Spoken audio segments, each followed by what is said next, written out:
We may be grown women, but underneath we're just little girls, dreaming about being carried off by a prince on a white horse. Tonight, we're continuing our Witch Night Extravaganza month by talking about Anna Biller's 2016 horror satire, The Love Witch, which she wrote, directed, edited, produced, and scored. The film stars the stunning, almost otherworldly actress Samantha Robinson, who was pretty much unknown at the time, as Elaine Parks, a modern-day witch who has been recently widowed, who uses her powers to make men fall in love with her. Only her powers are almost always too intense for them, as it makes them feel too much in ways they aren't used to. And it leaves a wake of destruction as these men are consumed by love and desire and get destroyed in her wake. Oh. I feel strange. Dizzy. What was in that drink you gave me? Organic berries, vodka, hallucinogenic herbs. The Love Witch is meant to satirize the fact that so much of our horror, thriller, supernatural, and just cinema in general is shot from the male gaze. Anna Biller points to a specific time period in the 1970s where cinema started to tailor so much of its horror and exploitation to the male gaze. As an avid watcher of classic cinema and someone who was inspired by Laura Mulvey's seminal 1975 essay, Visual Pleasure in Narrative Cinema, Anna Biller looked back to the 1920s to 1950s, what was sometimes derisively known as the woman's film. It's because movies became very masculine starting around the early 70s. And, you know, these older films, one thing I loved from the time I was a very small child, I loved the gowns and the glamour.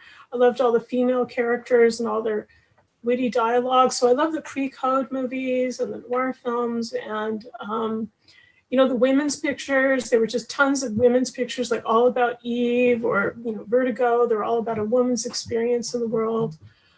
I feel like I learned a lot about being a woman, you know, growing up into being a woman from these movies. A genre of film which is best remembered as often starring huge stars like Joan Crawford, Bette Davis, and Barbara Stanwyck, even Scarlett O'Hara in Gone with the Wind. Rather than being action-driven, the women's film utilized romance, drama, escapism, and usually had a female protagonist. These films had their peak during the Great Depression and then World War II, when it was believed that in Hollywood that the primary audience for the movies was women who often needed to escape. It also harnessed psychoanalysis and the popularization of medical terminology and centered around women's issues, usually of family, class, and repression. In retrospect, film studies scholars have pointed out that these films spoke different visual languages to women and men. These elements would all become staples of soap operas, and the term woman's film would disappear for a while after the 1950s. Some famous examples are Gone with the Wind, Rebecca, Gaslight, Mildred Pierce, All About Eve, and Gigi. Elements of this genre would consciously appear again in films like Norma Ray, Grease, Thelma and Louise, and Titanic. The conscious stylization and uniqueness of The Love Witch also reminds me of Charles Laughton's Night of the Hunter, a film that Anna Biller has talked about quite a bit on Twitter, and put on her letterbox lists of films that inspire her. It's the filmmaking of an auteur who intrinsically understands horror as a genre and its happiest, consciously defying convention. Not It's a male gaze. And then, you know, I think she revised, she made like a revision to her essay where she said, she actually included the women's pictures as movies that were for female visual pleasure, but she didn't in the first essay. And I think that's correct, because I think this is one reason I latched onto those movies, is because they were made for women and for female visual pleasure. So rather than, I think, like being a film student and having all this anxiety about, you know, it's sort of being politically incorrect to do glamour or to do all these things that may have seemed retrogressive. I just thought, actually, it's not retrogressive. What it is it's female. And it's not even necessarily like it's female in a bad way. It's just female. It's just about being these movies are about what it is to be a female, and it's just all the different like kaleidoscopic aspects of it. So it isn't really whether it's about, for me, it's not about exploitation if I'm talking about myself, right? If I'm talking about myself, my own sexuality, my own interests, my own desires, that's not exploitation. The Love Witch appears to take place in that gap between the 1950s and 1970s, carefully curated and stylized to appear to be a 1960s film, although that's never exactly established. It's both styled and colorized to look as if it's a Technicolor film from that era, with bright colors, red and vivid pink, often utilizing kaleidoscope and soft filtered effects. Anna Biller wanted to use that double visual language, speaking to her own visual pleasure and desire, while also crafting this film to be far more terrifying for a male audience. It's especially notable how well she was able to do all of this, considering it was only her second feature film. Anna Biller's mother was a fashion designer, and her father was a visual artist, which clearly had a lasting impact on her filmmaking. After going to UCLA and then CalArts, where she studied film, specializing in 8 and 16 millimeter film, she had her feature film debut, Viva, in 2007, a sex comedy that was inspired by Playboy photos from the 1970s. She decided that her film would take those photos and create characters in the film based around them, satirizing and recreating the 1970s sexploitation genre. And started Anna herself as a bored housewife who leaves her husband, is picked up by a madam, and brought through all the worst excesses of the 1970s sexual revolution. After releasing Viva, it took 7 years to write, direct, and release The Love Witch. You said we need to give them what they want. Well, what do men want? Just a pretty woman to love and to take care of them and to make them feel like a man and to give them total freedom in whatever they want to do or be. But what about what we want? How are we going to be equals with men if we keep catering to all of their needs? I think that if you want love, you have to give love.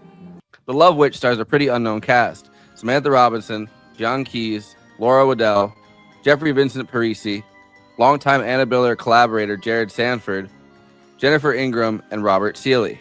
A lot of the cast have had guest spots on shows like NCIS, Supernatural, and General Hospital, which makes sense when you look at the fact that the women's film genre was replaced by the serial soap operas on TV and radio. After her husband dies, the Love Witch, Elaine Parks, moves into a Victorian house in Arcata, California, a town that tolerates witchcraft, where she continues trying to use love magic to make men fall in love with her, leaving destruction in her wake when the magic ends up being too powerful for the emotionally stunted men she charms. After a professor she gave a hallucinogenic potion dies and she buries him with her urine and a used tampon, police begin looking into the strange death. The cinematography was done by M. David Mullen, who has previously done Jennifer's Body, Aquila and the Bee, Twin Falls, Idaho, and The Astronaut Farmer, as well as The Marvelous Mrs. Maisel. It was one of the last films to cut an original camera negative and be edited on 35mm film without a digital intermediary. Please, send me a beautiful, sweet man to love me as I love him. To love me. Love me. Love me. Before I introduce the panel, please like this video and subscribe to the Movie Night Extravaganza YouTube channel. Then hit that bell to get notified whenever we're streaming. Super chats are now open. If you have any pressing questions, send us a super chat, which helps me maintain the expenses for the show, which I am obligated by the rules of the Geneva Convention to stop everything and ask the panel. Another way to help us out is to become a patron and give us money every month. In exchange, you get access to all of our after parties, bonus content, and we'll tell you even more movies we watched recently. Patreon.com/Movie Night Extra. We have a Movie Night Extravaganza Discord. There's an invite link in the episode description, and we have a Letterboxd HQ account. So those are 2 more places to follow along with us. Okay, let me introduce the illustrious panel. We are live right now on This Space. If you aren't following them, join This Space TV on YouTube. Link below. Kristina Oakes is a co-host of Movie Night Extravaganza, a streamer on Twitch, twitch.tv/cosmopolitics, a host at This Space, hosting Kristina's Corner, and is across social media at Cosmopolitics and on Letterboxd at Kristina. Josh Duggan is the co-host of the SVU podcast Munch by Benson, as seen recently on Who Wants to Be a Millionaire, and the nostalgia-driven movie podcast Unkind Rewind, which I was on recently talking about The Sting. Go watch it after this. I, of course, am your host and a lonely professor who's never felt love like this before, and I'm scared, Forrest Miller. Love Witch, baby. Josh, welcome back. Oh, thanks. You see a faded sign on the side of the road that says 15 miles to the love Bitch. But it's our good friend Josh Duggan from Hola. Unkind Rewind and Munch My Benson. Yep. Dude, that picture of Jimmy Kimmel where it's he has a Who Wants to Be a Millionaire thing, and then it says Munch by Benson, is like, that blew my mind. I was like, yo, I know that guy. It's so weird. Like we still don't know how it happened. I know somebody who works on the show, but they did not write the clue. Oh. And then he got canceled over it. Oh, We got him canceled. Yeah. So that part was left out of the news, sadly. Yeah, because that would have brought more listeners. They were like anti-Trump SVU podcast. I mean, Munch by Benson. That is an apt description. Yeah. I just realized I look like the original Broadway Wicked poster. You kind of do. Totally. Yeah. Wait, I wish I could change the. There's probably a way to change the colors. I could turn you green. Oh, Green. cool. Nice. I mean, you could do it on your. You can actually do it on your Brio, because there's the app. I don't know if you have the app, the Brio app. You can actually change it to be green, and you can make yourself into the Wicked poster. Nice. Yeah, I'll do that when we cover Wicked for Oscar season. But I like this movie a lot. I missed it. I missed it when it came out, and I've always the first time. Yeah, this is my first. I've always meant to watch it. I've seen the pictures of it, and I've seen the love me part, but I completely I don't know. I just blanked on it.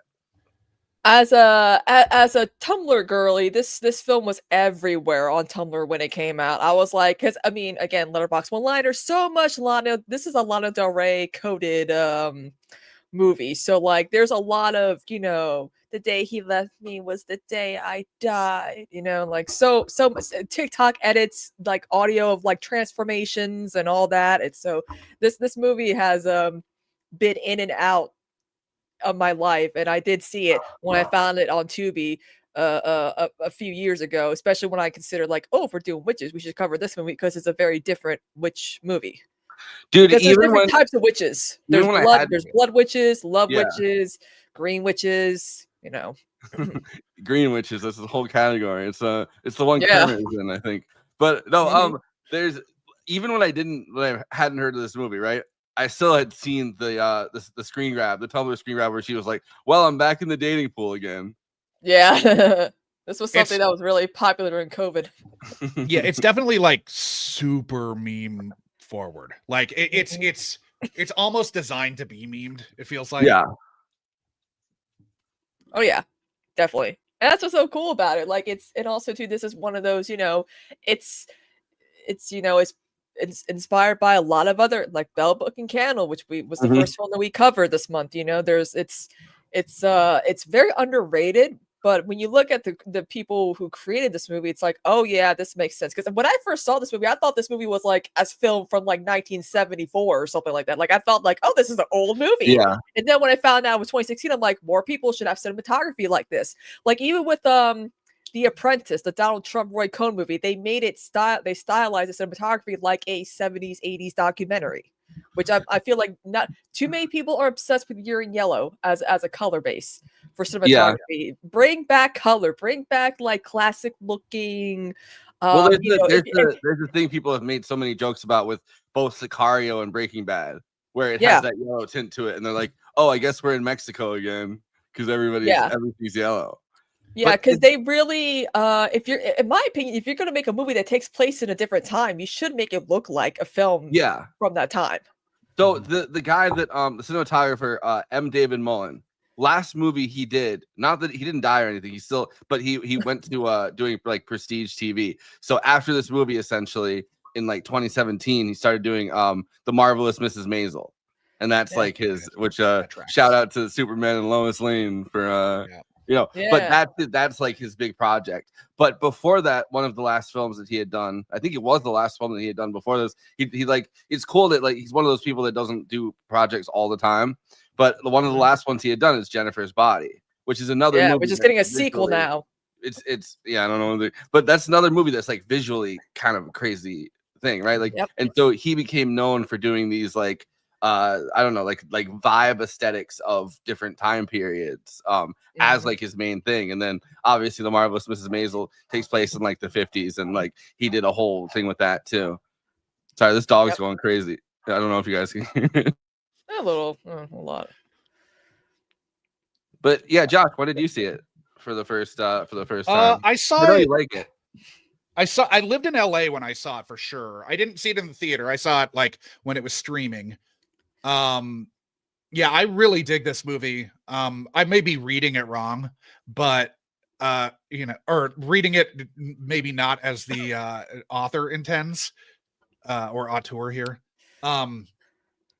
But yeah, the style is great. I think it's like just a full-on comedy basically. And everyone she kills is asking for it. Yes. I'm rooting for her to keep killing. All right, so that's like so you are reading it the way the author intended it. The interesting thing, I was watching a whole bunch of interviews that she's done. She's such a fascinating artist, Anna Biller, and she made a bunch of short films, which the first big short film she made was written by Jared Sanford, who's the guy that's the creepy, very handsy, like wizard kind of guy that converts her. That it seems like sexually assaulted her. Like that's the vibe. Oh yeah, he's a rapey warlock. Yeah, for sure. Yeah. So that character is actually her like collaborative partner, and actually runs Anna Biller Productions, like her production company. And essentially she makes movies every takes her like 7 or 8 years to get these movies together. Because Viva, the first one she did, was in 2007, and she was like the star of it, plus doing all the other things she did on this. Yeah. But yeah, I think I was watching a bunch of interviews with her, and she was talking about how visually and like texturally she wanted men and women to each feel different about this movie. So she wanted men to feel like uncomfortable. uncomfortable. Like she wanted men to actually feel like this is a horror movie because it's being done to them. And she wanted women to watch this movie and feel a level of like both like, cathartic, like comedic relief, which is what I maybe I'm female coded too, because like I was like, you're a feminist, Forrest. That's what it is. F. Okay. She wanted women to feel both catharsis, and because it's her own, she was going off of her own visual pleasure. Like that was the central thing that she was. And another thing too is this also flips the script of like women ask for it when they're wearing clothes that are revealing. They might be flirting or they're drinking. So it does flip the script on that too, because we deal with that every day of our lives, unfortunately. And she also was talking about how he sees this character as like a complete sociopath, but because of what's been done to her, right? Like because it's like good for her film. Yeah, so it's like her sociopathy, I guess, towards these men, which I didn't even read it necessarily as sociopathy. Like it feels like she's giving love, and then no one else can really handle it. But it does feel like they're asking for it in the sense that it's not like the only time that she actually kills a character. I mean, she kills her ex-husband, which fuck that guy. But but like the only time she actually kills people is when they either leave her or they reject her. I don't blame her. That's the most reasonable response for women, because men do it all the time. Yeah. Well, I mean, I don't know if it's the most reasonable response, but it does feel like in this, like her husband like cheats on her. I think it leaves her, and it's just like I'm done. And like her husband sounds like an abusive piece of shit when you hear her memories back. I mean, she's probably an unreliable narrator, but But it's a guessing. voice. It's a VO flashback, and you hear his voice. Like, Yeah. I think it's reasonable to assume that he definitely said those things. That he said she, had let herself go and needed to lose weight and all of that bullshit. Yeah, and that she didn't clean. She's like, I want to have people over. You don't clean the house. He like Yeah. it gets incredibly abusive when she's in that mode, and then you hear her father. I assume that's her father. That's Yeah. like both sounding sexually charged towards her and Per abusive. the cast in the post in the credits, it's her dad's voice. Yeah. That's what I assumed. So in both cases, right? Like this is like an incredibly abused person who finds herself through the through becoming a witch, right? Like that's I mean it's metaphorical, but it's like, by becoming a witch, she owns her own sexuality, she owns her own femininity, and then she's able to, essentially become the man that, that abused her. Like the men in this movie are kind of just used and thrown aside. They're the used tampons in the jar. I'm not a tampon guy. I wear pads. Anyway, actually no, I wear menstrual. You know what's so funny? When I was telling my mom about like menstrual underwear and all these other products, she's like, "Where was this when I was having my period?" I'm like, "Yeah, great." Well, I guess it's good you're not a diva cup. Oh God.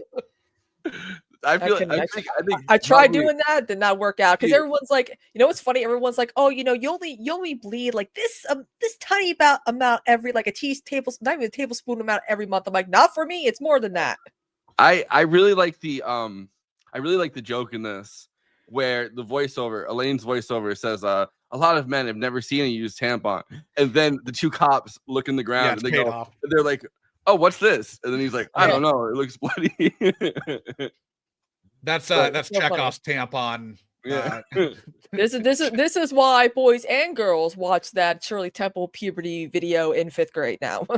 but like in the same way, right? Where we're talking about how this movie has a different sides for boys and like guys and girls. Like you could see the bloody tampon and be like, oh, that's fucking disgusting. And then her speech about how like women bleed and that's just what happens.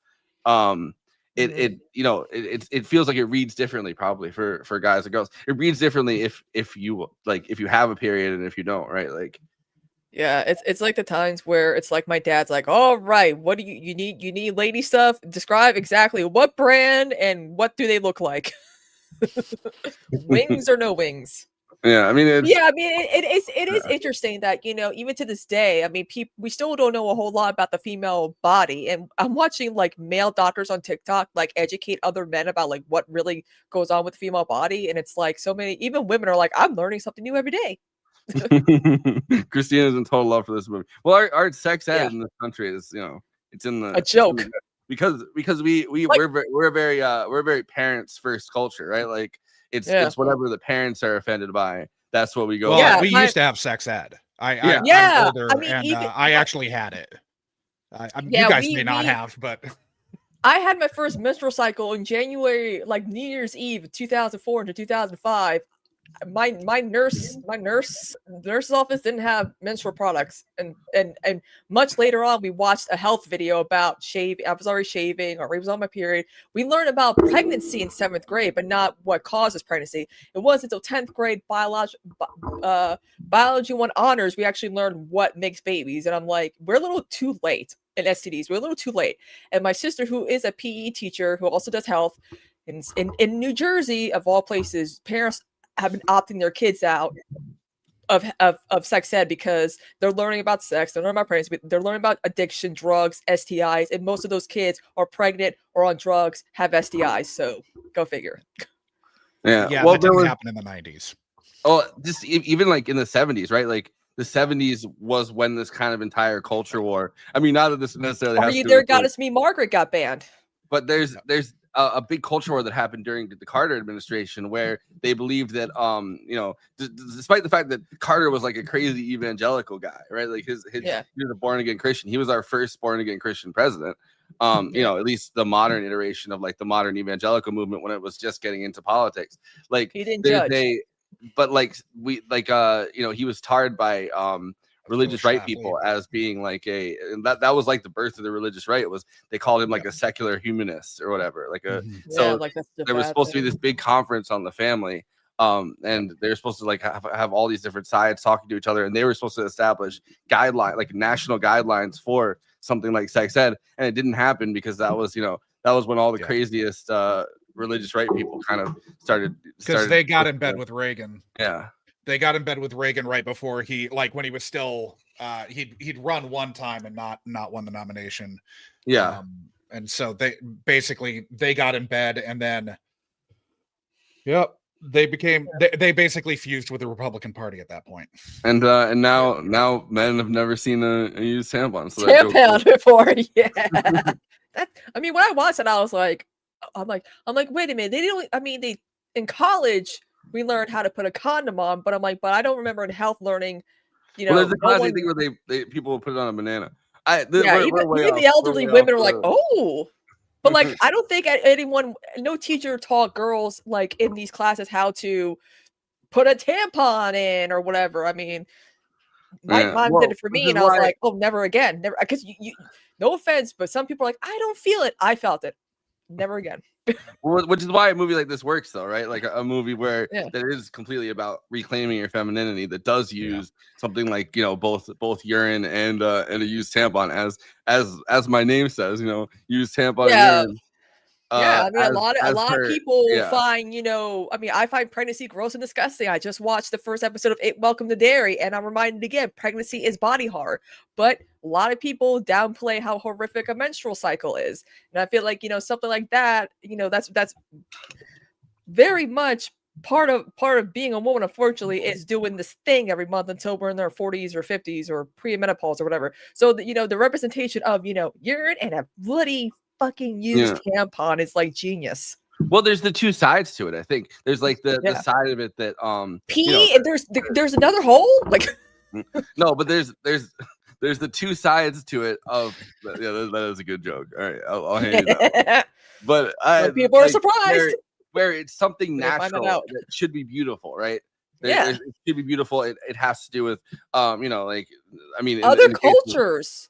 Other cultures, Forrest. I don't know if you know this, but Bailey Sarian, great murder mystery makeup. She did dark history on the culture of a woman's menstrual cycle, and in other cultures, women get, like back in the old days, in old nomadic cultures, women would have to take 5 to 7 days off in a nice hut, be pampered, be taken care of, and I'm like, yo, if women can get maternity leave, we don't even give good maternity leave. Like, women should have menstrual leave. Like, I mean, these other countries are doing a good job. Oh, my mom's in chat. But I was just telling, hey mom, I was just telling everyone the first time you tried to put a tampon in me was not fun. But yeah, so the plot of the Love Witch, getting on track, right? She's driving up to Arcata, California, which is near Eureka, which is where Richard they're on the Nixon same bay. It's what, Humboldt Bay, I think. Yeah, it's where Nixon comes from. So she's moving up there. Her husband has just died, and you see him drinking something and drinking the potion, and then he goes, and, you see her eyes, and she gets pulled over by the cop, which is the cop that's that she later meets on the trail, and she rents a room in a building owned by her mentor Barbara, maintained by an interior decorator Trish Manning, who invites her to a tea room where they're surprised by a visit from Patricia's husband Richard, who becomes besotted with Elaine. So thoughts on this, the beginning of this? I mean, I love the PCH, especially in NoCal. Like, so starting it's odd to me that she's coming south towards Arcata on the PCH. I bet you that's a goof she'd be coming from IMDb page.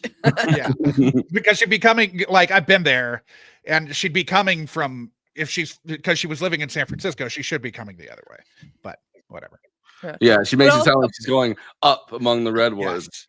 Yes. Yeah. And then she's actually going down from the Oregon coast or whatever. But it also shows how, like, men can be so taken by her. I mean, probably not because of her powers, but as you mentioned in the intro for us, how otherworldly she looks. Like she's got these like hypnotic big brown eyes and like a very neutral expression a lot, and it's like she's she could be considered like a regular brunette, but she's really like with big brown eyes, but she's not. There's just something about her that's very like she almost fits the cinematography used in this movie. Like this is probably like one of the few films she's actually done, and it's like I can't picture her in anything else. She just looks like someone who belongs in this like ambiguous time period of the past, perhaps. Wait, do you know what the other movie that she's in is?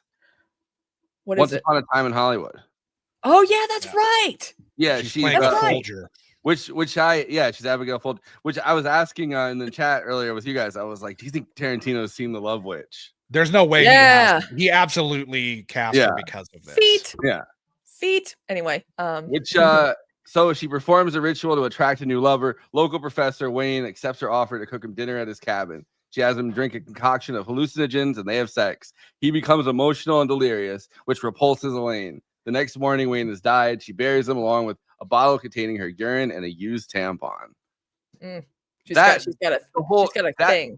They found a guy that's like, I feel like that guy feels like he fits in this time period, like explicitly. Like it's hard to imagine that guy being anything that's not like this or like Mad Men or like something at least that takes place. Yeah.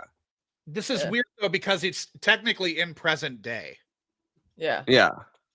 But like it's out of time. It's in this weird like it's out of time. It's having its cake and eating it too. Because it's shot like a Technicolor film, but like there are main cast members who are driving contemporary Honda Accords. Oh yeah. But even the outfits look very But the wardrobe is absolutely total throwback to the Technicolor films. Like she said she was heavily influenced by like 50s era Hitchcock.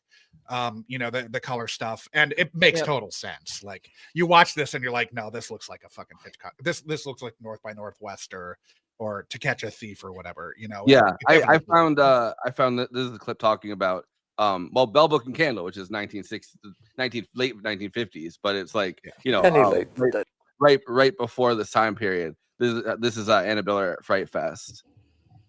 Did you watch any late 60s sort of like horror exploitation for any ideas? I watched some Hammer films. I love the movie Horror Hotel. That's early 60s. Right.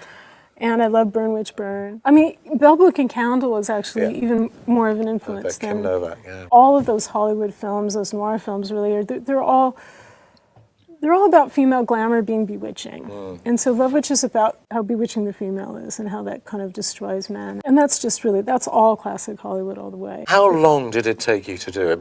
Was it years of film? And when were you actually... No, I filmed it in 8 weeks. Right. It was pre-production that took forever. Because literally, the Renaissance costumes, you said, that scene, those costumes took me a full year. Well, you got your friends doing it. No, I didn't. I sewed every hem, every... Oh my God, it's just a staggering. It's just so much, it was so much work. But this was during the time that I was ill, and I couldn't actually do anything else at the time. I couldn't move very much, and I could go, even made me nauseous to go to the ironing board.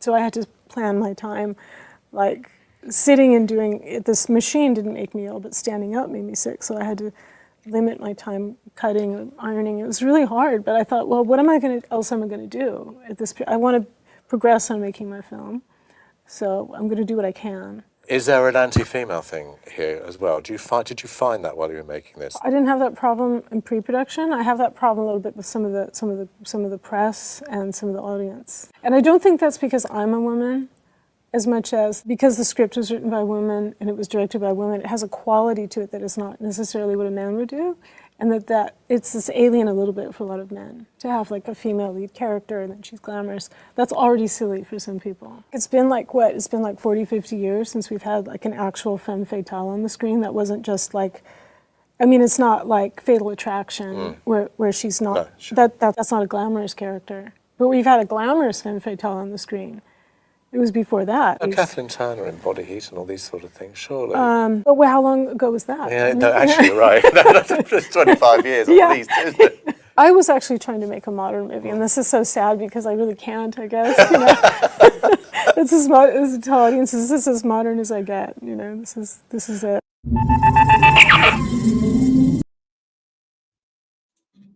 I think her and Robert Eggers would get along real well when it comes to Yeah, I was like, just I don't thinking really about want to that. make a modern movie like the most modern Eggers would go. He said would be like the 50s, and I'm Yeah, into that. we just talked about that. All right, so when Trish leaves town for a few days, Elaine seduces Richard. They have sex, but Elaine demands they stop seeing each other when Richard becomes clingy and emotional. Richard is such a pathetic character, and I think they're all dorks except Yeah. the first two are Yeah. dorks, and then what's his fuck is Griff. Griff is just that like classic detached man who won't engage with his emotions, but the two who will engage with their emotions are who. Ugh. By the way, rough. has she made another movie up? She's working on one. She's working on Yeah. She wrote a Bluebeard. novel also. Yeah, which was produced by, or which was what do you call it? Published by Verso, apparently. Okay. The leftist publisher. Nice. Her husband She's is the revolution. I think husband. Her husband is the Robert Greene. Yeah, he wrote that 48 Laws of Power book that literally every financial fucking dork on Twitter and like incel guy like puts it in their like must read list. I was kind of surprised by and the that. Art of Seduction. He also wrote a book with 50 Cent, the 50th Law. She does have some. Anna Biller has some problematic things. She as I dug into her, she is apparently a TERF. It doesn't surprise me. Yeah, she looks like a TERF. As soon as you said, I have a screenshot of a tweet that she did in 2018 that it's a response to somebody, but it's the last frontier in the war against women take away their special status as childbearers and mothers and the right to claim the status of being a woman at all. British women, the ideology better now. British women. Sorry, but British women love posting that. Like it's like a copy pasta at this point. Yeah, British women post that, like J.K. Rowling type people. Oh yeah, they love that quote. Well, and washed up British male comedians and writers like Graham Linehan and Ricky Gervais. Yeah, but she also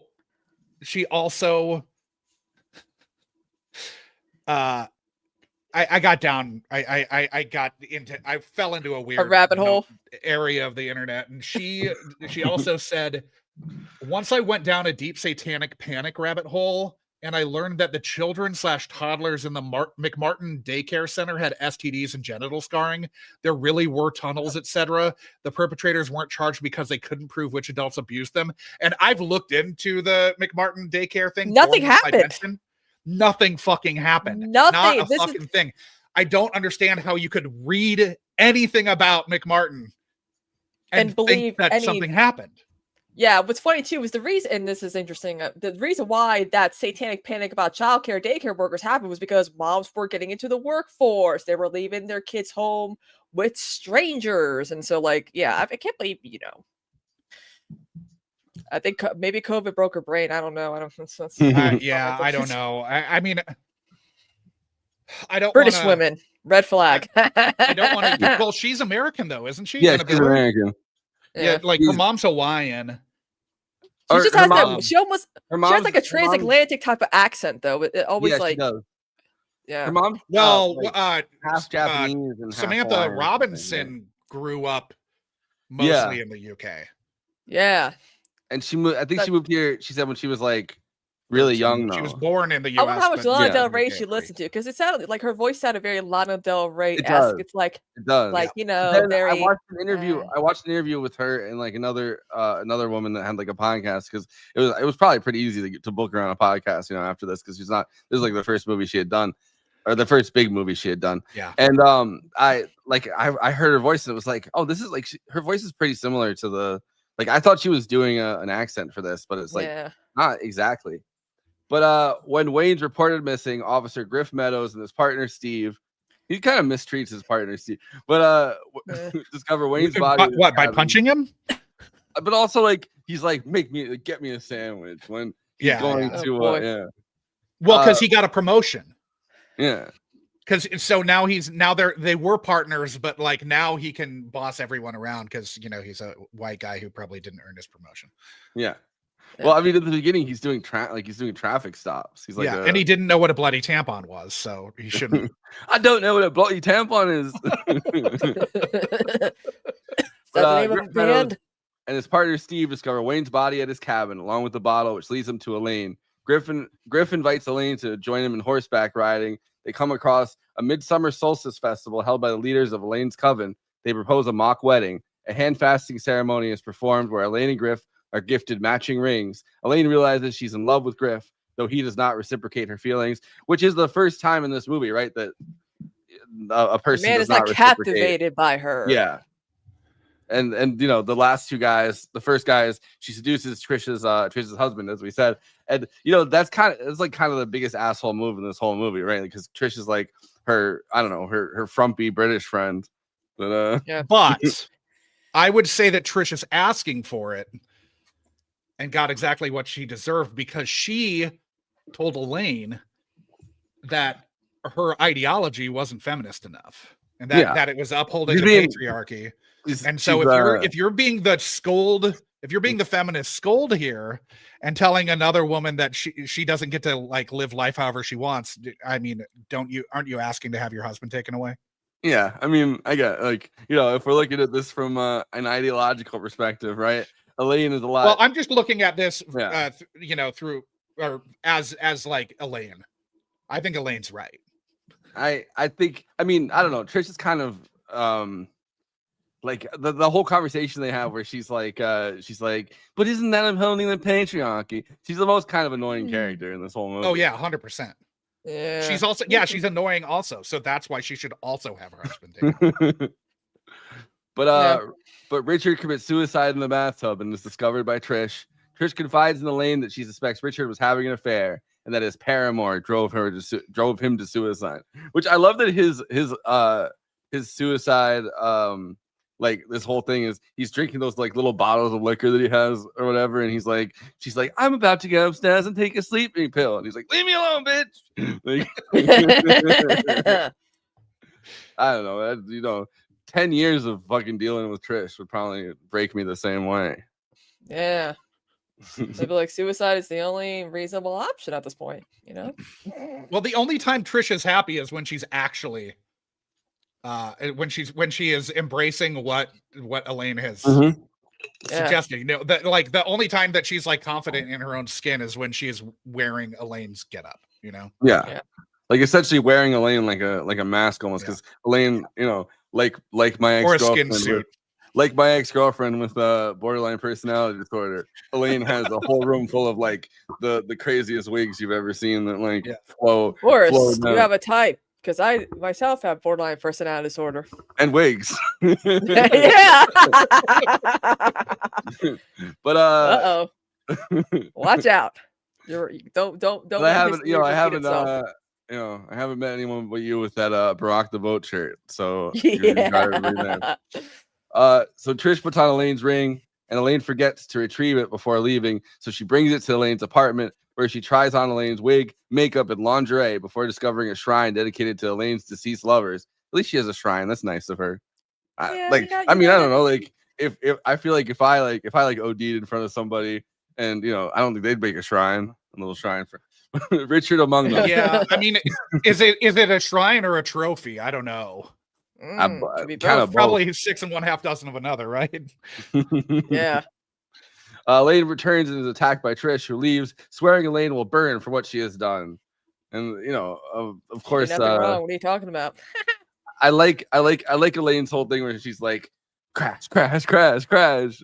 It doesn't work though. Maybe Trish is magic. Maybe Trish is so dull that she's magic proof. Like she's like one of those Harry Potter characters. She's like the Dursley family in Harry Potter. Well, we don't know that she doesn't crash and die. Well, she gives we never see her again, do we? That's true. But she at least makes it to she's trying to get her to crash before she. They're called squibs, by the way. They're called squibs. People who can't do magic. But she makes it to she at least makes it to the police station, which is what Elaine's trying to stop her from doing. Aren't they saying that was because I thought they said that her last name was Manning, who went to the police. So was that the woman who had lunch with the? No, her name's Trisha Manning. Weird. Okay. Because her husband. I thought Richard's last name was something else, but they might not have the same last name. Yeah, but Richard Manning. I don't know. Dick Manning. You know. Griff tells Steve that their bosses ordered them to drop the case. When Steve inquires about the Jimson weed found in Wayne's system, Griff responds that Wayne was known to experiment with drugs. Steve reveals that Elaine's late husband, Jerry, died of an overdose despite having no previous history of drug use, and accuses Griff of letting his feelings cloud his judgment. Griff punches Steve and storms off. See, he's like, there's definitely like a male-female dynamic in a way to like their partnership where it's like, you know, like Griff is like the alpha male asserting himself over like the guy that he's like, beat me a sandwich, you know, like. Yeah. Oh, fuck, I just lost it. Definitely not Chelsea Manning. Well, that's what made me lose my thought was the Chelsea Manning comment. Oopsies. Elaine meets Griff at the cabaret. The police have DNA evidence linking her both to Wayne and Richard, as well as items linking her to Richard's suicide. Elaine claims she simply buried Wayne in accordance with her religious customs. That's a great excuse. She uses it multiple times. She's like, "What? That's just it's my religion. Man, killing men is my religion." I mean, you could get away with it now. Vaccine exceptions for religion are skyrocketing now. I can just say, hey, you know, just got polio. It's not my fault. Yeah. After a night of lovemaking, overhearing the exchange, other patrons assault Elaine, chanting "Burn the witch." Griff fights them off, and they flee.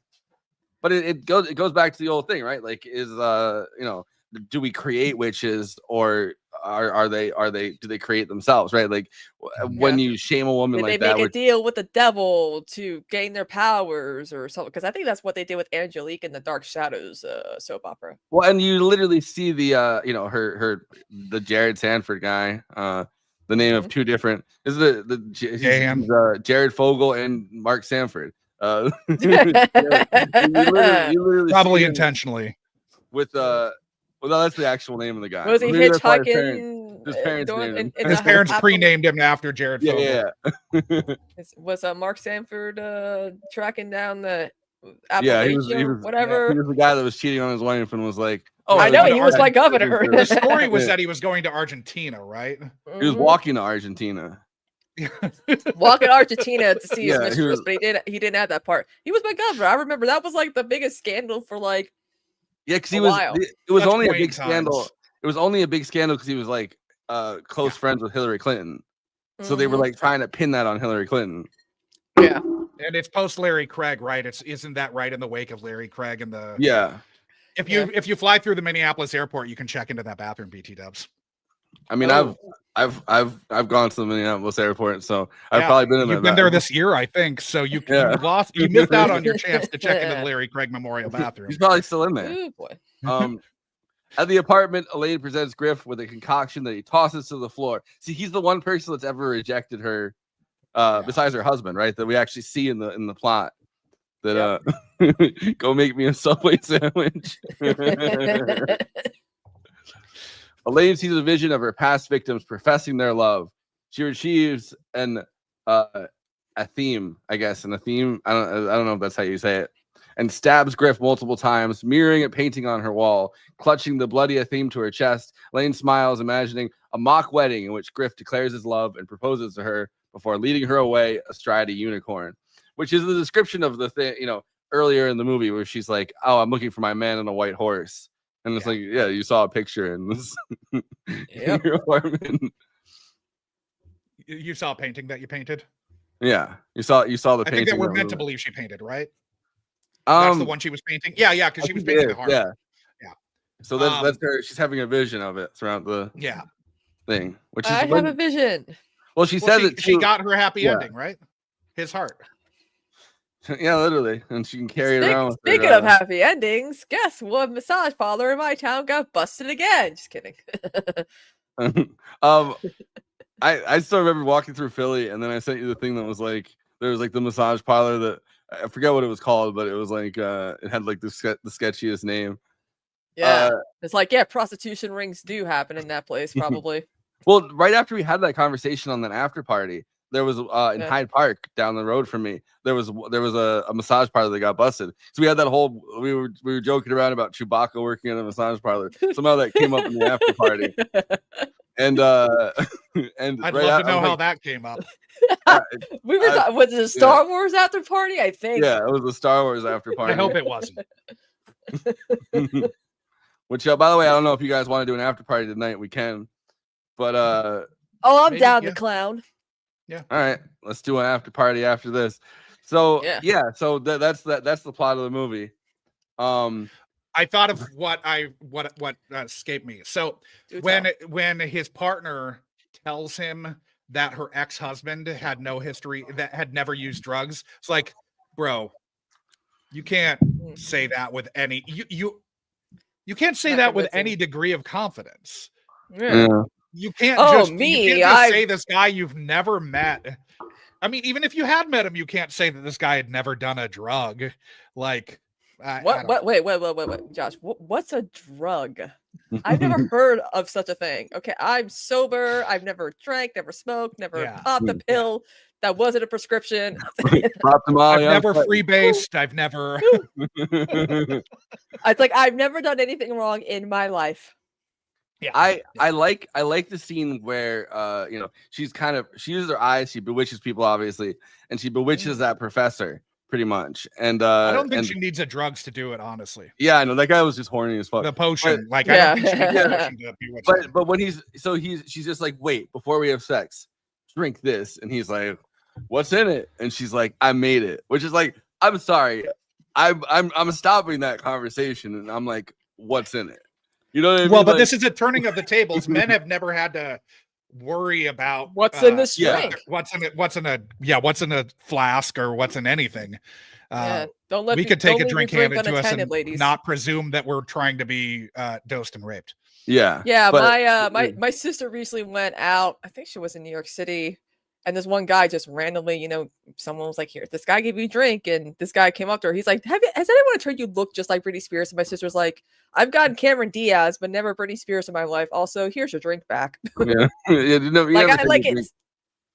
I'm sorry, but even one time my sister went to the bathroom and her friend was watching her drink and my sister had the rest of her drink and she did not feel fine at all. So it's like, you gotta like look at the drink so that nothing happens. You can't just have your back turned for 1 second or it's crazy.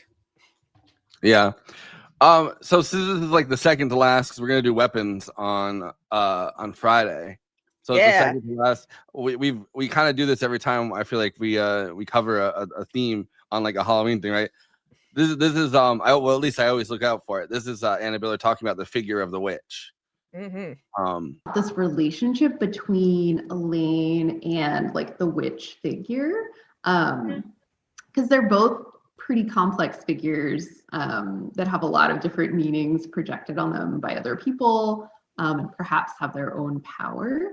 So Elaine, is in some ways extremely powerful, but she spends so much time like contorting herself into a pleasing fantasy. And you've talked about the witch in other interviews. The figure of the witch is similarly complex, is maybe offering limitation power. So I was curious if you could talk a bit about the relationship between these two sort of complex figures. One thing I was trying to do in The Love Witch is actually, you asked what there is for men, is try to explain to men what it's like to be a woman, because I don't think they get it. So I think that, men are looking at women mainly from the outside and not really as humans in some way. And so there's this so I think of like a witch from the outside is like a male point of view, a witch from the inside is a female point of view. So I'm trying to do a female point of view. So like to create a witch from the inside. So I think there's this concept among men that women have it really easy, especially beautiful women, because they can get any man they want. And so I see so little in cinema from the female point of view of what it's like to date or to be out in the world. And there's just so much judgment of women who conform to beauty standards, and they're mocked relentlessly for being shallow or stuck up or a bitch. And I think there's even more ridicule of women who refuse to conform to beauty standards or to please men. And so I created these two characters, Elaine and Trish, and each character makes a different choice and each thinks they're safe. But neither character is safe because each is stuck in a world where only male desire matters. So Elaine, who tries to please men, can get any guy she wants, but none of the men are worth it because they'll objectify her and or they dominate her, and there's no space for her personality to grow or for her to self-actualize or for her to actually even love them. And Trish is secure in herself with a devoted husband, but her husband goes for like a blank sexualized image of a woman, which is all Elaine gives him, rather than a real woman. And I think women have been called witches because men don't understand them, and their sexuality and power and everything else about them that makes them interesting is been seen as evil for thousands of years. So this is kind of an attempt to write. It's like it's about time that witches started writing their own stories, you know? Yeah. So I guess Kitty. I'd like to ask about, we touched on this a little bit before, but sort of the tragedy of her background of sexual abuse is explicitly signaled. And then we have this predatory Gayan character who her adoption of witchcraft hasn't really allowed her to escape from patriarchal power. So I'm curious, for you, is she more of a tragic figure than a source of horror, or is it more about this productive tension between those two? Yeah, I think it's about the tension between the two because, you know, I think she's tragic because she's a woman stuck in patriarchy with no way out, but that she's also a source of horror because she's a sociopath. But, you know, I imply in the film that it's her experiences with men which have made her a sociopath, and that she could reform if she had some real love or real understanding. So I think in the end, it is more tragic in that sense.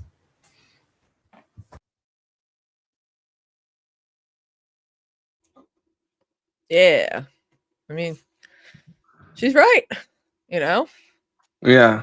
I mean, it is like even just the figure of her, you know, of the guy, you know, the Jared Sanford guy that I forget, he has like a weird name, but like in the movie, but Gain, yeah. But like even that character, right? Like she's able to become a witch because of this incredibly creepy, like gropey, like guy that seems every time he touches her, she like, you know, she pulls back and everyone's kind of naked around him. And well, I mean, because he basically sexually assaulted her in front of all of these people before. Yeah. So like even, you know, even being reminded of like where her witch powers come from, which, you know, the powers are kind of she's able to channel her own version of like femininity, which even then is kind of questionable because, you know, Barbara and him, which Barbara doesn't stop her from getting sexually assaulted either. And that Barbara character, right? They're both like, well, men and women are different. And you know, where you get your actual power from is your sexuality. And we're teaching like sex magic, and she's like, oh, you guys are still teaching that, which presumably that's kind of how she got into the entire thing. So her assault is like at the center of her transformation into a witch, even because she met Barbara at the burlesque club, right? Yeah, I think so. I think that's in San Francisco. Yeah. So it's like, I don't know, cat on my lap. It's like she can't even get away from it, you know, when she's like in her, because she's reborn, I guess, as a witch essentially, but she can't even get away from it when it's the guy that, you know, he's constantly touching her and like touching everybody, really. Oh, Anonymous, thanks for the 1312 tip. Hey. I know what that means. Well, fuck the police. Well, yeah. Yeah, 1312. But so there's like that side of it, which makes her even more of a tragic figure. Like her rebirth, her, like, you know, her powers come out of an assault, essentially. Mm-hmm.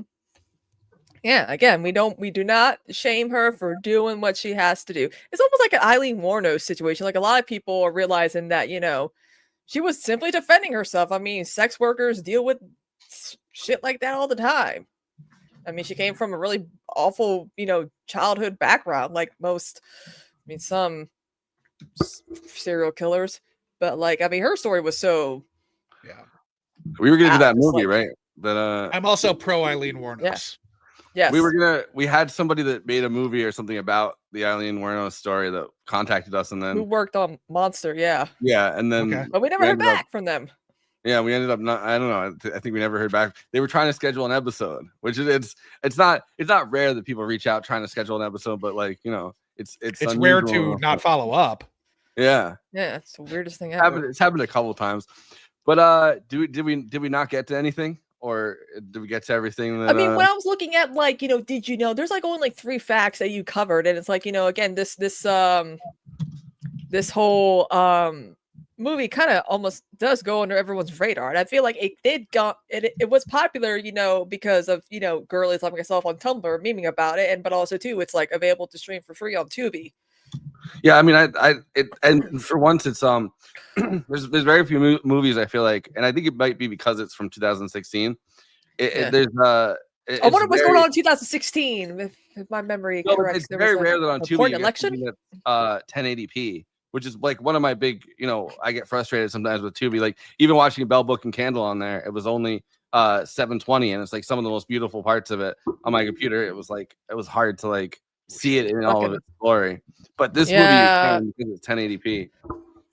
I will say there aren't many films that you can watch where the filmmaker has blogged incessantly about it.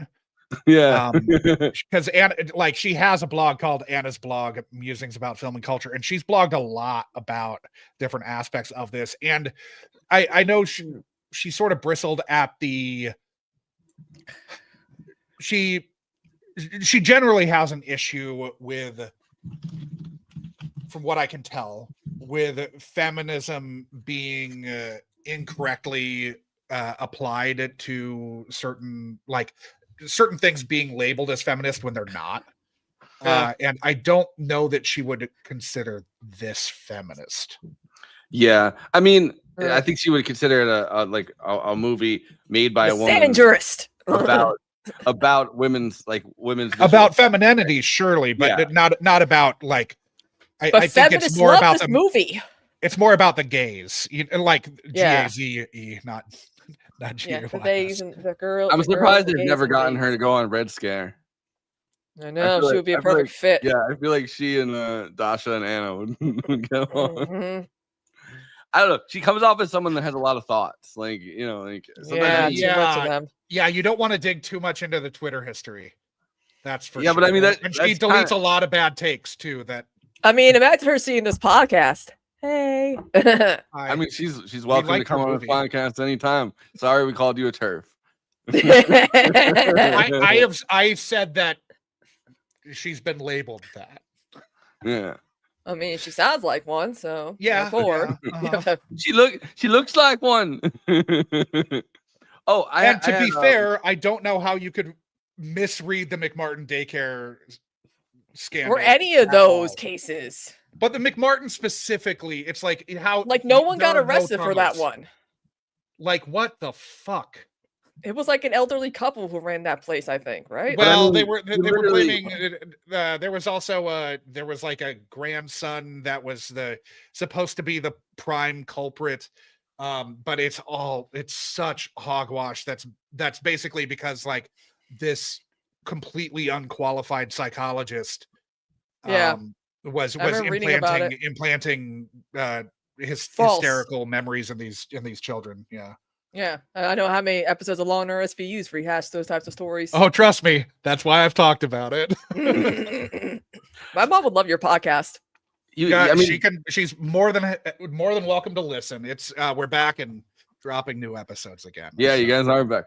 I was gonna say, like, there's an uncomfortable amount of people that believe Pizzagate. Like, even after people went to the fucking restaurant and they were like, "There's no child sex dungeon down here," they still. We've had to talk about Pizzagate also. So it's like I'm just not surprised anytime it's like, oh, a big name person believed like X and Y that like clearly isn't true. And it's like an uncomfortable amount of people are still pushing Pizzagate. It's like, I mean, I know someone. I mean, COVID. I mean, instead of the whole QAnon, whatever, they should have went down the Free Britney rabbit hole instead. Do you know how world peace if everyone just went down the Free Britney rabbit hole?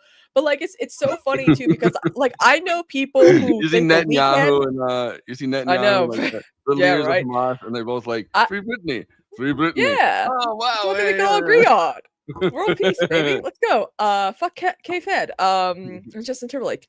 But it's funny too because it's like I know people who are like, you know, Elvis Presley's still alive and he's Donald Trump. I'm like, but they were alive at the same time. He died young, or that The Weeknd is really Michael Jackson. I'm like, you really think Michael Jackson is The Weeknd? He would not have gotten plastic surgery to make his skin lighter.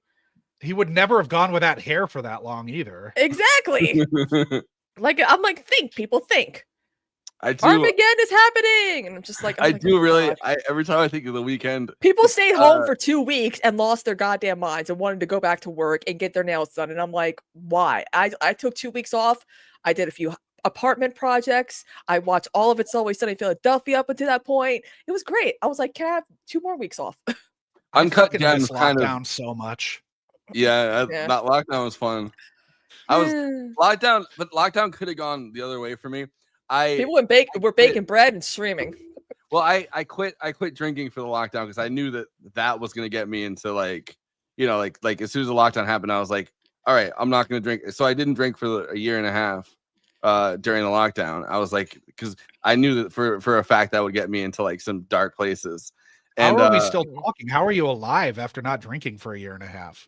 But like so that was my lockdown plan. We should talk about this at the after party. I do have so she collaborated Anna Biller collaborated closely with M. David Mullen. So to create the hard style lighting characteristics of classic Hollywood films, they use diffusion filters on the lenses for certain close-up shots, a kaleidoscope lens, which is cool as hell, was for the entire drug trip sequence, and then they use rear projection photography. For all the driving scenes. For the driving scenes, which that was supposed to be like a tribute to the birds, I guess. When you know. I remember watching the birds and I don't know why we read like a play version of the birds in my English 1 textbook in 9th grade, and then we watched the movie and it traumatized my class, and I'm over here like Hitchcock, yeah. Well, I sent you guys I sent you and Conan pictures when there was that nor'easter recently, and somehow I was trying to figure out why this was the case, but there was like I saw dozens and dozens and dozens of seagulls and cormorants, which are those big black seabirds, and I was trying to figure out like where the fuck I have these videos of so many of them. I was kind of getting freaked out because of the birds. Yeah, this was just like a couple weeks ago. It's like when you go to Maine on vacation and you're afraid of Jaws. Yeah, well, but like there was just so many. Like I've never seen that many birds, and then I realized that the nor'easter had blown, because I was like around a mill pond. It had blown all the fish into the mill pond, so the whole thing was covered in fish. And there were after party. Yep. Saying, "Yep, maybe craving an after party. I can just tell." Yeah, well, I've had an after party since the first of the month, I think. Well, no, we did one for the witch. We did our longest after party ever for the witch, but can you please pronounce it correctly, Forrest? The Vavitch. Yeah. The I needed to hear you say it. But you want to go to Letterboxd one-liners? Yes, I'm excited for this one. So, Letterboxd is a platform, a place where film lovers, film haters, film curious gather with it to each other to discuss the films they love, didn't love, the films they made a lot of references to Lana Del Rey. I mean, there's a lot. I was like, enough already. It's bottom of democracy. It's just not the Siskel's and Eberts of the world. Everyone gets to chime and opine, and everyone's a critic, especially these days. So, without further ado, seriously. Don't get me started on white folks and sinners these days. Here are the Letterboxd one-liners for The Love Witch Baby. I'm happy we did Sinners episode before people started deciding they hated it. I know. This is how I imagine Lana Del Rey living her life. It really is. Like, yes. There's the right amount of like, I don't know, like female empowerment, but also like just kind of rejection of feminism at the same time. That like it really is how I imagine Lana Del Rey living her life. She did curse Donald Trump back in 2016, so that's fun. She's a witch. Do we think that Elaine just needs to find her alligator king? Yes. That may help. Yeah. They're both like Pearl in that way. Yeah. I want her to find her alligator king. I want Elaine to be happy. I'm not staying on this farm. Thinking about it, really, it is kind of like Pearl, where like she needs to find someone that was fine with her feeding people to alligators. Yeah. Samantha Robinson's eye makeup deserves its own Academy Award. I agree. Yeah. Truth. Yeah. The blue eyeshadow is something that very few can pull off. Well, people. I mean, fuck all it of her up. makeup's fantastic in this. She looks fucking amazing in this film. I feel like the time like period. the what do you call it, like the wingtips? Like when people try to do that, like a lot of people I feel like just don't have a steady hand, and it's like Or eye shape. Like I've seen enough hooded. Like here's how you can do a wing liner with hooded eyes. I'm like, sorry, I can't. No matter how, I can't. Also, too, Luigi Mangione wrote this review. Free Luigi. I mean, I wouldn't be surprised. Like if Luigi Mangione had waited like a year, he would definitely have a letterbox, and I would definitely because he had a Goodreads account, and like, are we sure he doesn't have a letterboxed account and he's just keeping that one safe?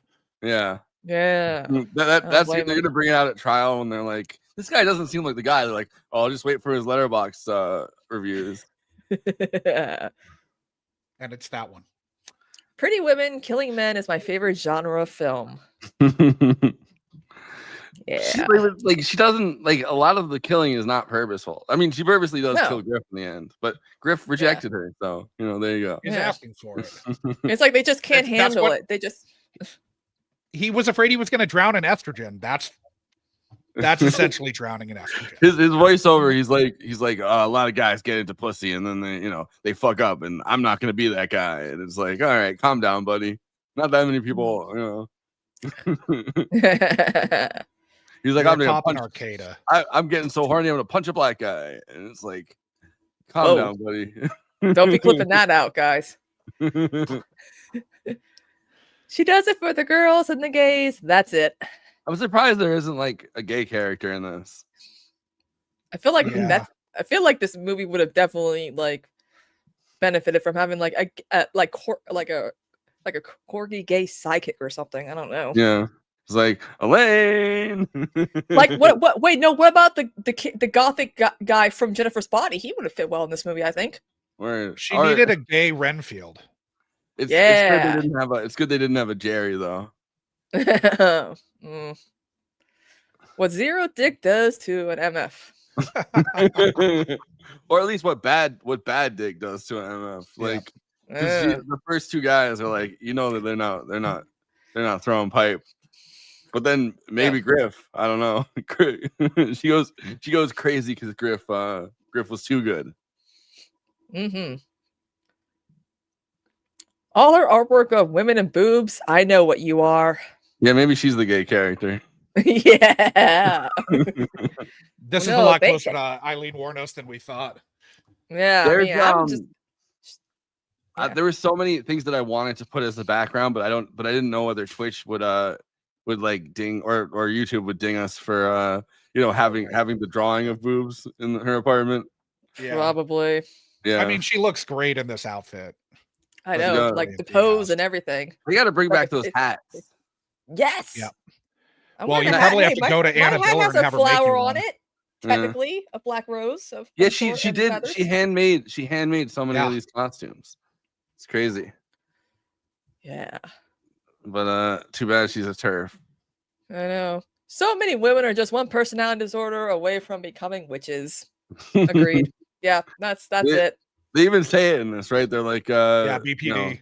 They're like, the end of the Griff's like, you're just a borderline personality disorder. Yeah, what you call love is borderline personality disorder. Yeah, I have borderline personality disorder. I can get an introduction to like Witchcraft kit on Amazon. I'm gonna do it.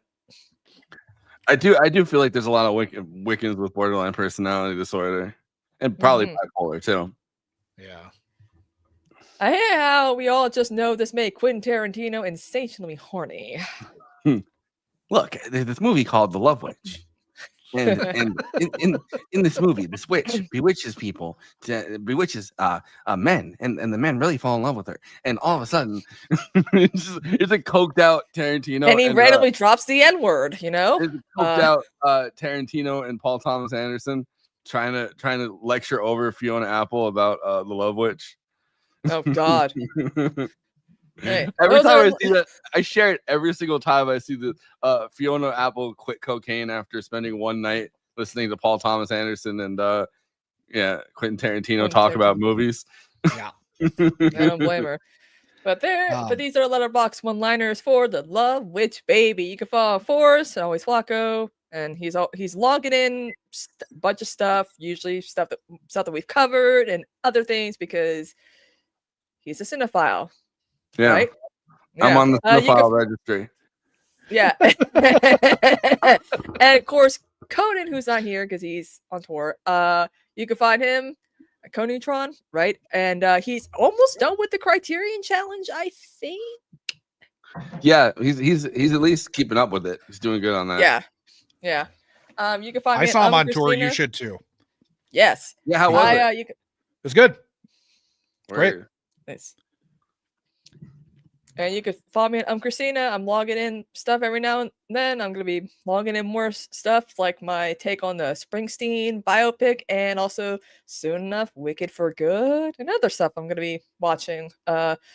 Thursday night, my mom and I are watching Sinners for, Mischief Night. Because that's, well, Josh, you're on Letterboxd too, right? I sure am. On all of the social media platforms, I'm Old Man Duggan.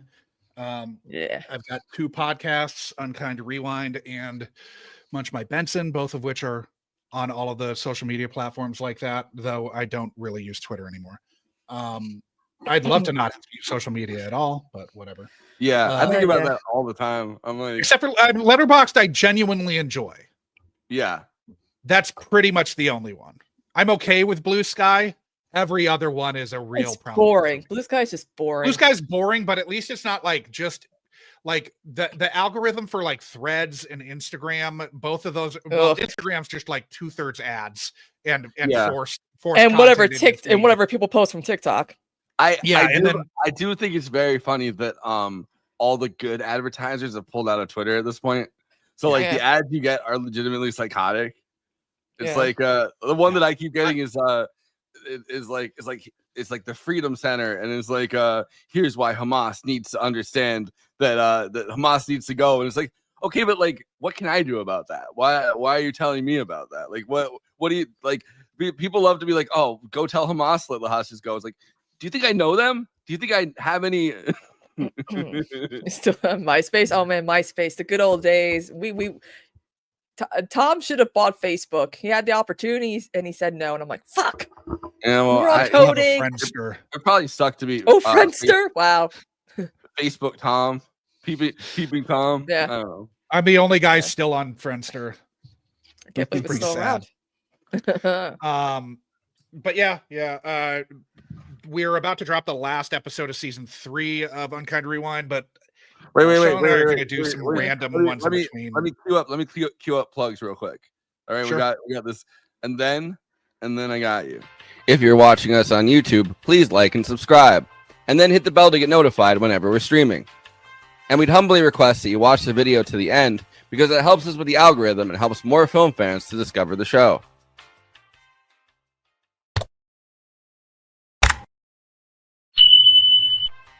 We're also monetized. If you want to get your chat questions definitely read on stream, you can always send us a super chat, which will help us keep the show going. Every cent helps. If you're watching on Twitch, you can gift us a free sub on Amazon Prime with your Prime membership, but getting subs on Twitch is always appreciated, and it helps to follow us on there as well. We also have an audio feed, which is available wherever you download podcasts, if you prefer to listen to podcasts rather than watch the stream. That's updated usually the same day we stream, but watching on YouTube and Twitch is the best way to get the show first, live as it happens. If you want to support us with a monthly donation and get access to all of our after parties forever, which go patron only after we do them, you can become a patron at patreon.com/movie night extra. Link is in the description for that. It really helps us keep the show going since we do have some expenses to make this happen. We also have a Discord community. Link is in the description for that. We sometimes watch movies we cover on there. We get into conversations about everything from film to TV shows to related podcasts. We even have a Discord channel for memes. It's really fun on there. You can find us on all the social media platforms: Facebook, Instagram, Blue Sky, Twitter, and Threads. You connect with us on all of those. Talk to us. We'd love to hear from you. Lastly, we recently made a TikTok at Movie Night Extra where we're putting up short form clips from the episodes. Okay, passing this to Conan so he can tell you about his music and this week's Protonic Reversal. Conan, who's on Protonic this week? All right, obviously Conan's not here, but yeah, I guess his tour is over, but his next leg of the tour is November 13th, 15th, 16th, 17th, and is going to be in Kansas City on the 13th, Jackson, Mississippi on the 14th, Atlanta on the 15th, New Orleans on the 16th, Austin on the 17th, Denton on the 18th. So he's going around the South and like the Midwest, and then he's going west to Arizona and Los Angeles, and so he's going to be doing that in November and December. But right now, I think his tour is over, so he's going to be back on Friday when we talk about Weapons. Which, Kristina, have you seen Weapons again since it came on HBO Max? Yes. Yeah, I just watched it the other night and was like, I made the mistake of watching it at 4 a.m. Oh God. I watched it after I watched the first episode of It, Welcome to Derry. I was like, you know what? I'm gonna do it. I'm all hard out. We've talked about the story of me seeing it finally. It was the day after my birthday. I was hungover as shit, and it was it was 1:30 or whatever, 12:30 in the afternoon. So I was hungover the day after my birthday in Philly, and we saw it like first thing in the morning, and I was just sitting there. And I had like acid reflux. I was like, and I was like, I'm not ready to be scared this early in the but I made it through. But yeah, watching it at 4 a.m. It's one of those movies that, like, I don't know, like you go outside and it's like you're in like a somewhat like suburban, or not suburban, but like just like a nice neighborhood, and it's still creepy. It's like there's a lot of movies where you're like, well, at least I'm not in the location of it. But then you're like, I literally live on a cul-de-sac, so it's like. But Kristina, what did you have going on? We were just on the Zoran Mamdani debate panel. That was fun. Yeah, it was like 10 of us and counting. We had to keep Josh, about this space? We're on there right now, but. It's a working class leftist media collective. We're working on making it a 24/7 thing. So maybe sure. I've heard this before on yeah, it's cool. I love it. So they had a thing where they invited pretty much anybody that's kind of a content creator that's in their circle, but they sent out the link to go on when they had the Zoran and Cuomo debate and Sliwa, and we all kind of piled in, and we were just switching out. Like they would, like one person would go on and then the next person would go on, and we'd have to switch out. We're all still like in this chat because we can only have like 10 people at a time on StreamYard. We look like Hollywood Squares at the end. I was first on, and you were like, "Let me in." It was funny. We're gonna do. I think we're gonna do election night coverage for the mayoral New York City race. So that should be fun too. I think it's the day after we do Mildred Pierce. I want to say, yeah. Anyway, so this one week. Yeah, because we're doing Noir November next week. So yeah, I'm still streaming on Twitch. Last night we did double feature. We watched The Phantom of the Paradise because it's Halloween week, and we watched Phantom of the Paradise and Sweeney Todd. Y'all know I love that musical. Favorite Tim Burton movie. Great adaptation of a great stage show. And also today on the space, I was on with Alex and Visora. We were just talking about movies, TV, scary stuff, and also Alex went to his first political rally for Zoran. So that was pretty cool. Nice. I'm like, your first political rally ever? And he's like, yeah. I'm like, you live in New York City. How is this possible? But again, no uninspiring candidates. He doesn't strike me as someone who until pretty recently was like really like it feels like he did a good job like kind of hosting that panel though. He was I felt like he felt like they kept him in charge for whatever reason. Well, yeah, that's what Matt was saying too. I mean, he has the chops to be a producer too. Good for him. But yeah, he kind of got Emma's attention. They actually talked about him because he was wearing his Max Left hat. Yeah. Yeah, which is cool, which is very cool. And so yeah, it was fun, talking, I remember my first political rally. Of course, it was for Bernie. It was a big thing. And I'm like, yeah, you're with a lot of people that you end up, talking to, sharing camaraderie with. It's always a good feeling to when you go to like a political rally, but except for Kathy Hochul hearing "Go Bills" and not tax the rich. I haven't gotten to go to any of the ones this year, but the best one I ever went to wasn't the first one by any means, but the best one I ever went to was right after Bernie had his heart attack, and he was like, I had one too a little while. So I went to the one where he first came out. He was back on the campaign trail. People showed up or whatever, right? It's the one in Queens where he was endorsed by AOC, and everybody was there. It was so packed. We had hope. And AOC came out and was like, "I endorse Bernie," and then the crowd went wild. And I was like, I was so amped up. And then Bernie comes out, and everyone's like, "Ah!" And he's like, he has like this or whatever, and he's like, "Oh, I'm here." Yeah, we were live streaming that at the office, at the Bernie office. When I saw Bernie opened up his South Carolina like headquarters in Columbia, so we all went there. It was right after his heart attack too, and he looked good because everyone's like, "Wow, his selfie you took of him looks good." Because I was like right there live streaming it on Facebook, and I got all my right wing fans saying, "This is how fascism comes into our country," and I'm like, "Block, get away! I'm having fun." And then I was like, "Bernie, selfie." He's like, "Yeah." He's like, and then he's like, "You're familiar." I'm like, I've been to to a lot of your rallies in Aiken and Augusta, Georgia. You gave me a sweaty hug. He's like, oh yeah. you look familiar. I don't know, but I've seen you somewhere before.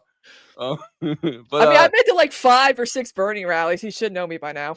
I don't recommend volunteering for a Bernie rally because when I was in charge of sitting people behind the press at a big rally at USC Aiken, and we had to reserve for like last minute staggers, and like nobody listened to me. I'm like, you don't want to sit right behind the press because you're not going to see him.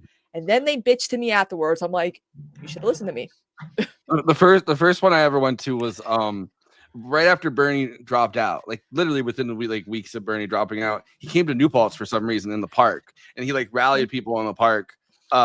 At least this is the first one I went to like as an adult on my own, like without family.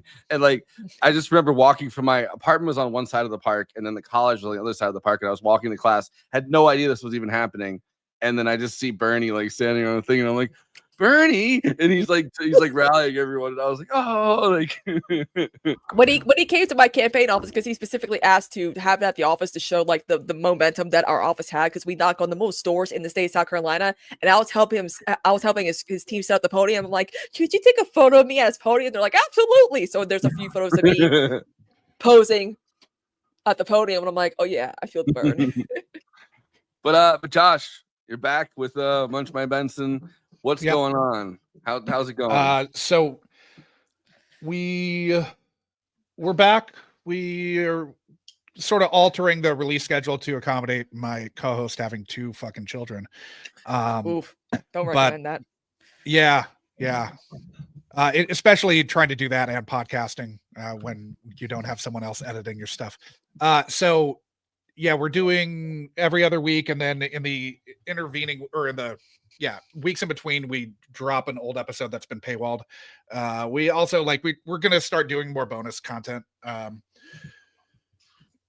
Just freeing ourselves from watching fucking, at least an SVU every week. But that pod's really fun. That's the bigger podcast that I do. And then Unkind Rewind is still growing. We're about to Thursday we dropped the final episode of season 3, which is going to be on Robin Hood, the animated Robin Hood. And then Sean and I'll do at least a monthly sort of bonus episode in between the seasons. But we should start dropping season 4 in January. So Kristina's got to go on Unkind Rewind because I've been on, Conan's been on.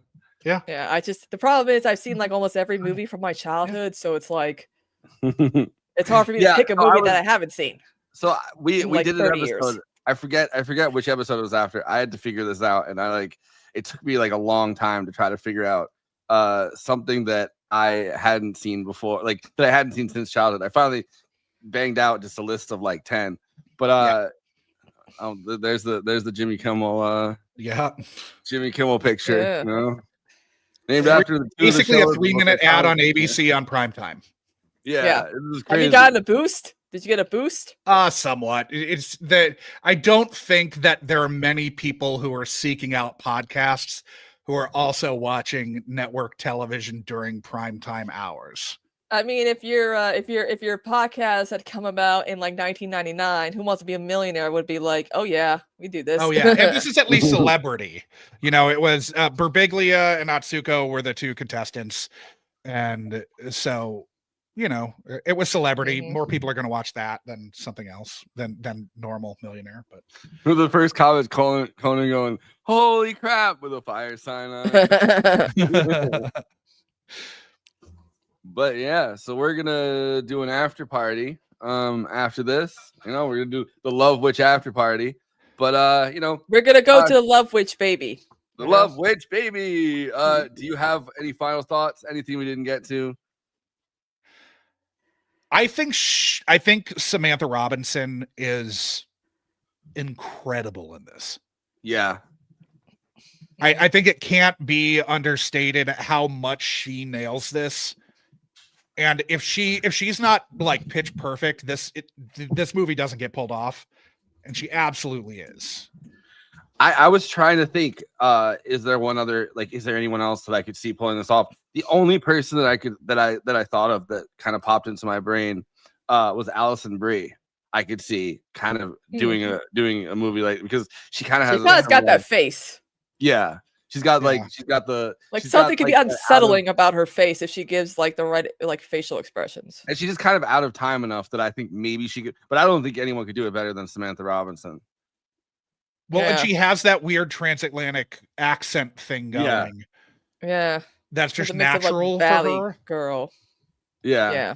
It's like Samantha Robinson has a transatlantic. Obviously, yeah. Alison Brie is from Pasadena or whatever. But. Yeah. By the way, the one thing that I wanted to say before jumping to Kristina is so it was the last film I think to cut an original camera negative on 35 millimeter. So basically, it was the last film that they can really think of with that 35 millimeter film stock where they actually edited it by hand. Instead of doing it with a digital intermediary, which is like, you know, Premiere or Avid or any kind of computer program. So literally they went. I mean, the reason it took so long to, you know, I think to create it, or one of the reasons, they had to actually edit it through the film stock rather than doing it on a computer, which is crazy. Yeah. Yeah. Kristina, final thoughts? Anything we didn't get to? I love this movie so much. It's a great good for her film. If you're into witches, this is a movie you definitely should see. And also, if you are someone who hates how shit cinematography has become these days, this is your film. Yeah, they did it through a oscilloscope laboratories, which it reminded me of Dark Shadows, because that was also like the last soap opera to be filmed in Kaleidoscope. Yeah, I was thinking not just Dark Shadows, but just like soap operas in general, right? Like the reason they have so many unknown kind of actors or actors from NCIS, like that's kind of what the woman's pictures became, was like Jeffrey. I remember him playing Carlos Rivera on General Hospital. He was a hitman for a rival mob boss for Sonny Corinthos, and he got shot, and he was a ghost, and then he actually wasn't dead, but then he got killed off for real. He was on the soap opera for 3 years. That was the guy that played Griff.